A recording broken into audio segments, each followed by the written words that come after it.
Assalamualaikum warahmatullahi wabarakatuh. Sebelumnya, perkenalkan, nama saya Rina Versti Nabila dari Universitas Islam Negeri Sunan Ampel, Surabaya, jurusan Pendidikan Matematika dengan NIM D942190064. Jadi di sini saya akan menjelaskan tentang bab 1, yaitu menjadi wirausaha dari mata kuliah Kewirausahaan kelas A. Jadi, tujuan pembelajaran dari pembelajaran ini adalah yang pertama untuk menjelaskan arti kewirausahaan, yang kedua untuk menjelaskan karakter seorang wirausaha, yang ketiga menjelaskan tipe-tipe wirausaha, dan yang terakhir untuk menumbuhkan keinginan untuk berwirausaha. Nah, sebelum kita masuk ke penjelasan berikutnya tentang bagaimana sih menjadi wirausaha, ada baiknya kita mengetahui secara garis besar saja tentang UMKM. Apa sih UMKM itu? UMKM adalah usaha mikro kecil menengah yang merupakan istilah umum dalam lingkup ekonomi yang merujuk pada usaha ekonomi produktif yang dimiliki perorangan maupun badan usaha sesuai dengan kriteria tertentu. Dan kriteria ini ada pada Undang-Undang Nomor 20 Tahun 2008. UMKM ini merupakan usaha yang berdiri sendiri yang bukan merupakan cabang dari perusahaan utamanya. Nah, UMKM sesuai dengan namanya, usaha mikro, kecil, dan menengah. Mikro, kecil, dan menengah ini memiliki perbedaannya masing-masing. Di mana yang pertama adalah usaha mikro. Usaha mikro ini merupakan usaha yang memiliki kekayaan bersih dengan tanpa tanah dan bangunannya mencapai 50 juta dengan penghasilan penjualannya mencapai 300 juta per tahunnya. Kemudian untuk usaha kecil ini memiliki kekayaan bersih mencapai 50 juta dan dana maksimal yang dibutuhkan adalah 500 juta. Kemudian hasil penjualannya mencapai 300 juta sampai 2,5 miliar per tahunnya. Sedangkan usaha menengah adalah usaha yang memiliki kekayaan bersih mencapai lebih dari 500 juta sampai dengan 10 miliar. Dengan hasil penjualan per tahunnya adalah 2,5 miliar sampai dengan 50 miliar. Nah, UMKM sendiri dapat bertahan pada krisis ekonomi pada tahun 1998 dan juga pada tahun 2008, di mana pada tahun 1998, UMKM tidak mengalami kerugian pada saat krisis ekonomi. Kemudian pada tahun 2008, di saat jatuhnya pasar properti di Amerika Serikat, UMKM tidak sedikit pun mengalami dampak. Kemudian selanjutnya di sini ada peran dari UMKM. Peran UMKM yang pertama adalah meningkatkan peluang kerja. Yang kedua, mendorong perekonomian lebih merata. Yang ketiga, meningkatkan devisa. Yang keempat, mendorong perekonomian dalam periode sulit. Yang kelima, memenuhi kebutuhan secara tepat sasaran. Sehingga UMKM merupakan bagian penting dari roda perekonomian negara, karena sifatnya yang fleksibel dan tidak menuntut modal besar, sehingga ekonomi UMKM menjadi tumpuan dan membantu banyak orang untuk mengatasi pengangguran. Nah, kenapa sih kalau UMKM ini saat krisis ekonomi dia tidak terdampak? Akan tapi sekarang, saat pandemi COVID-19 ini, justru UMKM mengalami kerugian besar. Nah, hal itu pasti ada faktornya, bukan? Nah, faktor-faktor yang mempengaruhi adalah yang pertama, UMKM menghasilkan barang konsumsi dan jasa yang dekat dengan kebutuhan masyarakat dalam sehari-hari. Kemudian yang kedua, UMKM memanfaatkan sumber daya lokal, baik sumber daya manusianya, sumber daya modal, bahan baku, dan peralatannya. Dan yang ketiga adalah UMKM tidak ditopang dana oleh pinjaman bank, melainkan menggunakan dana pribadi. Seperti itu. Kemudian selanjutnya ada karakteristik dari UMKM. Karakteristik dari UMKM ini ada yang positif dan ada yang negatif ya. Nah, di sini saya akan membahas tentang karakteristik positif UMKM dulu. Yang pertama adalah tahan banting. UMKM tahan banting karena beberapa faktor pada saat krisis ekonomi pada tahun 1998 dan 2008. Sehingga UMKM tahan banting seperti yang saya jelaskan tadi. Kemudian yang kedua, UMKM itu fleksibel, di mana bahan yang dijual, kemudian tempat dan waktu itu dapat berganti sesuai dengan kebutuhan yang dibutuhkan oleh pengusahanya. Kemudian yang ketiga, UMKM itu mandiri. Seperti penjelasan di awal tadi bahwa UMKM merupakan usaha perorangan. Dia bukan cabang dari perusahaan utamanya. Dia tidak ada perusahaan utama seperti itu. Kemudian yang keempat adalah efisien, karena UMKM ini dapat dikerjakan oleh seluruh anggota keluarga. Dan yang terakhir adalah self-financing dan family financing. Karena hasil dari penjualan UMKM ini dapat dijadikan penghasilan pribadi maupun penghasilan untuk keluarga.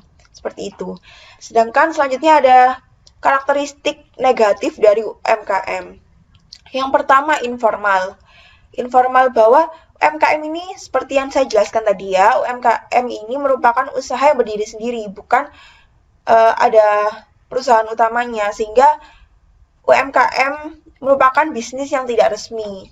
Kemudian yang kedua, memiliki skala ekonomi rendah. Yang ketiga, UMKM tidak ada standar dan SOP-nya. Yang keempat, belum menerapkan prinsip-prinsip dari manajemen. Yang kelima, tidak disiapkan untuk menjadi besar atau tumbuh menjadi bisnis yang lebih besar lagi. Dan yang terakhir adalah pengembangannya terbatas. Seperti itu. Kemudian, tujuan dari UMKM. UMKM memiliki tujuan untuk mewujudkan struktur perekonomian nasional yang seimbang, berkembang, dan berkeadilan. Kemudian, UMKM juga menumbuhkan dan mengembangkan kemampuan UMKM menjadi usaha yang tangguh dan mandiri. Kemudian ada meningkatkan peran UMKM dalam pembangunan daerah, penciptaan lapangan kerja, pemerataan pendapatan, pertumbuhan ekonomi, dan pengentasan kemiskinan. Nah, di sini adalah grafik dari jumlah penduduk Indonesia, di mana penduduk Indonesia setiap tahunnya semakin bertambah. Ini adalah grafik pertumbuhan penduduk Indonesia mulai tahun 2007 sampai tahun 2016. Di mana di sini lebih spesifiknya jumlah penduduk Indonesia pada tahun 2007 adalah 225,6 juta jiwa, pada tahun 2008 adalah 228,5 juta jiwa, dan seterusnya bisa dibaca sendiri ya. Kemudian ada jumlah angkatan kerja, di mana jumlah angkatan kerja di Indonesia pada tahun 2008 mencapai 111,48 juta jiwa, dan pada tahun 2009 mencapai 113,74 juta jiwa. Nah, untuk tahun 2008 dan 2009, dalam setahun saja, itu angkatan kerja sudah bertambah sebanyak 2,26 juta. Nah, dapat ditentukan sekitar 10% angkatan kerja itu menganggur. Nah, di sini untuk jumlah unit usaha, untuk usaha mikro terdapat 50.700.000. Untuk usaha kecil terdapat 520.220 unit usaha. Untuk usaha besar terdapat 39.660 unit, dan untuk usaha besar terdapat 4.370 unit. Sedangkan jumlah tenaga kerja untuk usaha mikro terdapat 83.647.711 tenaga kerja.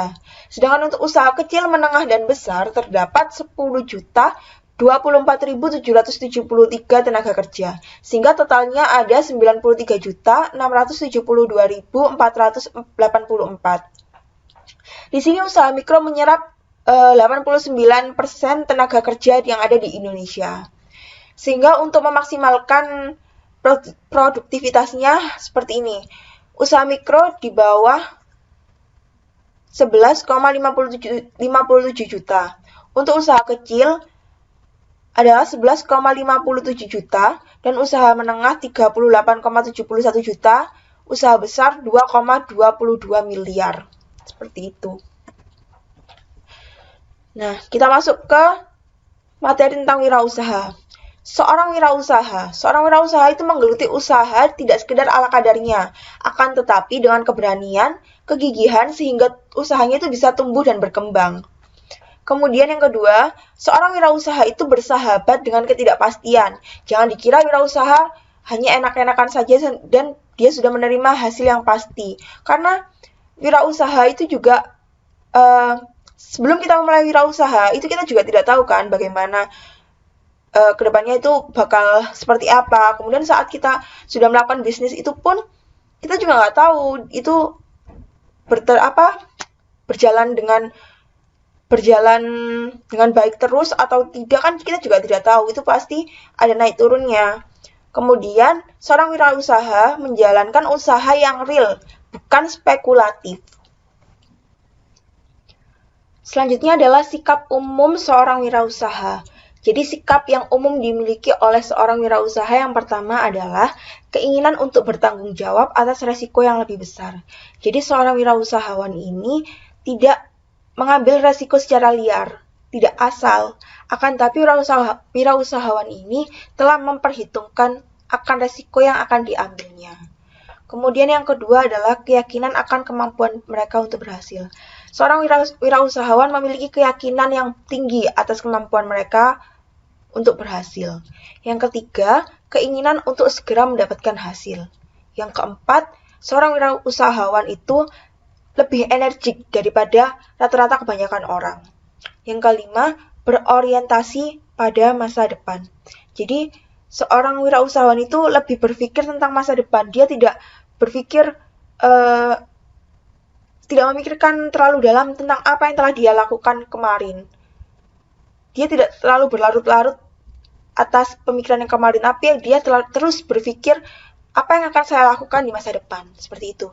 Dan yang keenam adalah keahlian dalam pengorganisasian.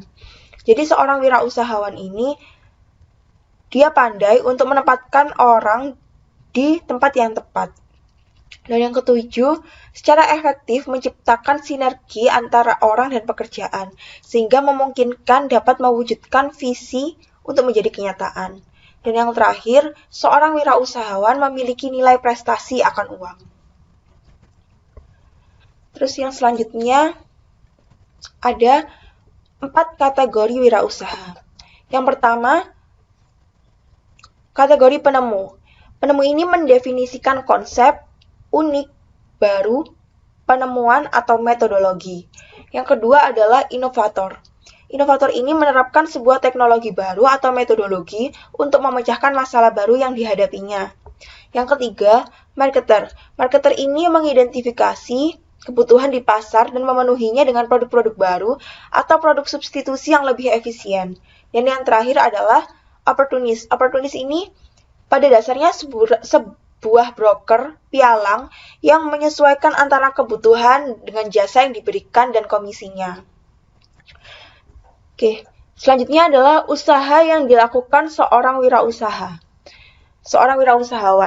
Yang pertama, wirausahawan itu didasarkan motif untuk melayani dan memperoleh kemandirian dengan ketulusan kerja keras dan inovasi, bukan jalan pintas untuk cara menjadi kaya.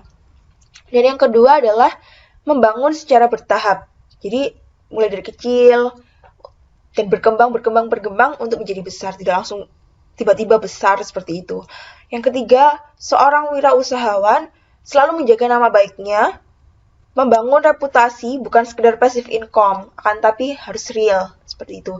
Dan seorang wirausahawan itu beranggapan bahwa pendidikan, persahabatan, dan spiritualitasnya itu sangat penting seperti itu. Sedangkan usaha spekulatif yang dilakukan oleh wirausahawan yang pertama adalah didasarkan motif ingin cepat kaya, mengedepankan cara-cara instan, mendewa-dewakan passive income, tidak peduli akan kerugian pihak lain. Yang penting saya untung, seperti itu. Dan yang terakhir adalah pendidikan dan kehidupan spiritualnya tidak dianggap penting, seperti itu.